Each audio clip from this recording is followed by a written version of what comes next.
Hi friends, బాగున్నారా? నేను బాగున్నాను. ఇప్పుడు నేను చూపించేదండి క్యారెట్ మిల్క్తో చేసిన కుల్ఫీ అండి. అది మిల్క్ ఇలా తయారు చేసుకున్నాను.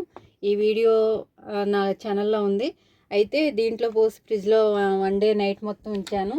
కుల్ఫీ తయారైంది. ఇప్పుడు తీసి చూపిస్తానండి. కొంచెం వాటర్లో పెడితే కానీ ఇవి రావు. ఉండండి ఫ్రెండ్స్. ఇదిగో ఫ్రెండ్స్, చూడండి కుల్ఫీ ఎలా రెడీ అయిందో. క్యారెట్ మిల్క్తో తయారు చేసిన కుల్ఫీ అండి. ఎంత బాగా వచ్చిందో.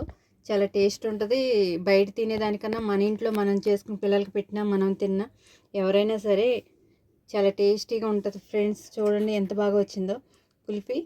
ఒకసారి నేను తిని చూపిస్తాను టేస్ట్ ఎలా ఉందో.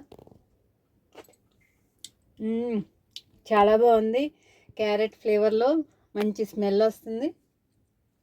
టేస్ట్ చాలా బాగుంది ఫ్రెండ్స్. మీరు కూడా ఒకసారి ట్రై చేయండి. ఆ మిల్క్ ఎలా తయారు చేయాలో నేను నా ఛానల్లో పెట్టాను. అది చూసి తయారు చేసి ఇలా దీంట్లో మోస్లో పోసుకుని ఫ్రిడ్జ్లో 1 డే నైట్ ఉంచండి. చాలా ఈజీగా మీకు కుల్ఫీలు ఇంట్లో తయారు చేసుకోవచ్చు ఫ్రెండ్స్. లైక్ చేయండి, షేర్ చేయండి, సబ్స్క్రైబ్ చేసుకోండి.